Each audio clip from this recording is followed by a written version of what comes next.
Você já parou para pensar como seria construir uma estrutura sagrada no meio do deserto há mais de 3.000 anos? Sem tecnologia moderna, sem lojas de material de construção, apenas com fé e a orientação divina. É exatamente essa jornada que vamos explorar hoje, a incrível construção do tabernáculo de Moisés. Esqueça tudo o que você acha que sabe, porque os detalhes, os desafios e os significados por trás de cada peça vão te surpreender. Fique comigo até o final para descobrir como um povo nômade ergueu um dos santuários mais complexos e simbólicos da história. Vamos voltar no tempo para o pé do Monte Sinai. O povo de Israel, recém-liberto da escravidão no Egito, recebe de Deus, através de Moisés, um projeto detalhado. Não era uma casa qualquer, a morada de Deus entre eles, o Mishkan, que significa habitação. A ordem era clara: e me farão um santuário, e habitarei no meio deles. Imagine a responsabilidade. Mas a primeira pergunta que surge é: como eles conseguiriam os materiais? Eles estavam no deserto. E aqui começa o primeiro milagre. Deus não pede o impossível. Ele pede o que o povo já tinha. Lembra do momento em que eles saíram do Egito? A Bíblia conta que os egípcios, temendo mais pragas, deram aos israelitas ouro, prata, bronze e tecidos finos. Era o salário por séculos de trabalho forçado. Então Moisés faz um chamado ao povo. Quem tivesse o coração generoso, que trouxesse suas ofertas, e a resposta foi impressionante. As pessoas trouxeram tanto material, que Moisés teve que pedir para eles pararem. Ouro, prata, bronze, tecidos de azul, púrpura e carmesim, linho fino, peles de animais, madeira de acácia, azeite, especiarias. A generosidade foi a base de tudo. Cada um deu o que podia, transformando riquezas terrenas em algo sagrado. Com os materiais reunidos, surge o segundo desafio. Quem seria capaz de construir? Quem tinha habilidade para trabalhar com metais preciosos, entalhar madeira e tecer tapeçarias complexas no meio do deserto? É aqui que Deus aponta dois homens, Bezalel da tribo de Judá e Aholiabe da tribo de Dan. A Bíblia diz que Deus os encheu do Espírito de Deus, de sabedoria, de entendimento e de ciência em todo o lavor.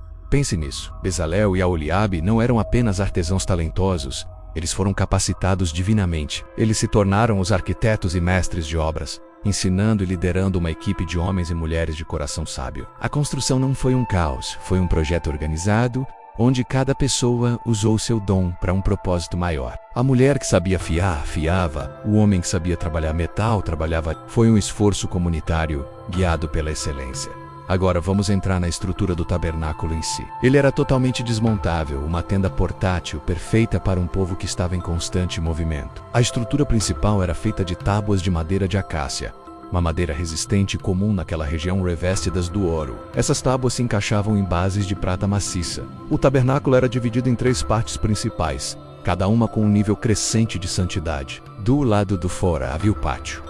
Era um grande espaço ao ar livre, cercado por cortinas de linho fino branco, suspensas em colunas de bronze. O branco simbolizava a pureza e a justiça de Deus. Qualquer israelita podia entrar no pátio. Logo na entrada do pátio ficava o altar do holocausto. Era uma grande estrutura de madeira de acácia revestida de bronze, onde os sacrifícios de animais eram oferecidos. O bronze, um metal que suporta o fogo, simbolizava o julgamento divino sobre o pecado. Era ali que o povo se reconciliava com Deus, entendendo que o pecado tem um preço. Um pouco mais adiante ficava a pia de bronze. Era uma grande bacia cheia de água, onde os sacerdotes precisavam se lavar antes de entrar no lugar santo. A mensagem era clara: para se aproximar de Deus é preciso estar limpo, não apenas fisicamente, mas espiritualmente. A água simbolizava a purificação. Agora chegamos à tenda propriamente dita, o lugar santo. Apenas os sacerdotes podiam entrar aqui. A entrada era coberta por um véu colorido, e lá dentro, a atmosfera mudava completamente. Não havia luz natural. A iluminação vinha de um único objeto: o candelabro de ouro, a Monurá. Ele era feito de uma única peça de ouro puro batido, com 7 braços. Simbolizava a luz de Deus, a presença do Espírito Santo que ilumina o caminho. Do lado direito ficava a mesa dos pães da proposição. Era uma mesa de madeira de acácia coberta de ouro, onde 12 pães eram colocados a cada sábado. Esses pães representavam as 12 tribos de Israel, sempre na presença de Deus, e simbolizavam o sustento que vem dele.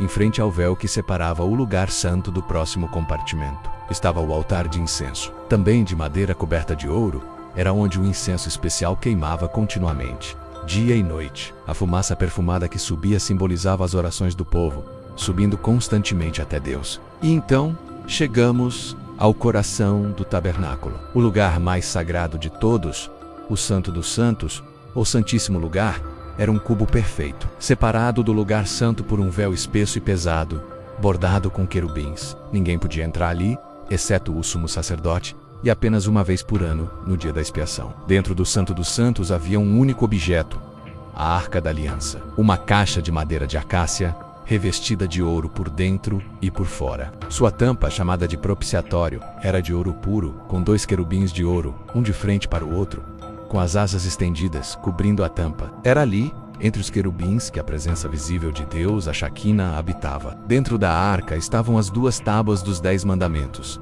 um pote de ouro com o maná que caiu do céu, e a vara de Arão que floresceu. Esses 3 itens representavam a aliança de Deus com seu povo, sua provisão e sua autoridade. Cada detalhe, cada cor, cada material tinha um significado profundo, apontando para a santidade de Deus e a necessidade do homem de se reconciliar com Ele. O ouro falava da divindade e da realeza de Deus. A prata, usada nas bases, falava da redenção. O bronze, do julgamento. As cores, como o azul, falavam do céu, da origem divina. A púrpura, da realeza. E o carmesim, do sangue do sacrifício. A construção do tabernáculo durou cerca de 9 meses. E quando finalmente ficou pronto, e Moisés o ergueu, a Bíblia diz que uma nuvem cobriu a tenda, e a glória do Senhor encheu o tabernáculo. Deus estava de fato habitando no meio do seu povo. A nuvem os guiava de dia, e uma coluna de fogo os guiava de noite. O tabernáculo não era apenas uma estrutura física, era uma lição visual. Ele ensinava que Deus é santo e separado do pecado, mas ao mesmo tempo Ele deseja desesperadamente ter um relacionamento conosco. O caminho até Ele exigia sacrifício, purificação e mediação. Cada detalhe, desde o altar de bronze até a Arca da Aliança, era uma sombra, uma figura do que estava por vir. Para os cristãos, o tabernáculo é uma das mais ricas prefigurações de Jesus Cristo. Jesus é o sacrifício perfeito, o Cordeiro de Deus. Ele é a nossa purificação, a água viva. Ele é o pão da vida, a luz do mundo. Suas orações são um incenso que sobe ao Pai. E quando ele morreu, a Bíblia diz que o véu do templo se rasgou de cima a baixo, significando que o caminho para o Santo dos Santos, para a presença direta de Deus, foi aberto para todos nós através dele. O próprio apóstolo João diz: "E o Verbo se fez carne e habitou", ou literalmente tabernaculou entre nós, e vimos a sua glória. A construção do tabernáculo foi uma jornada de fé, generosidade e obediência. Mostrou como Deus pode capacitar pessoas comuns para realizar feitos extraordinários, e como, mesmo no meio do deserto, é possível criar beleza e ordem para a sua glória. Uma história que continua a nos ensinar sobre o coração de Deus e seu plano para se aproximar da humanidade. Obrigado por me acompanhar nesta viagem incrível pela história do tabernáculo. Se você gostou de descobrir esses significados profundos, não se esqueça de deixar seu like, se inscrever no canal e ativar o sininho para não perder os próximos vídeos.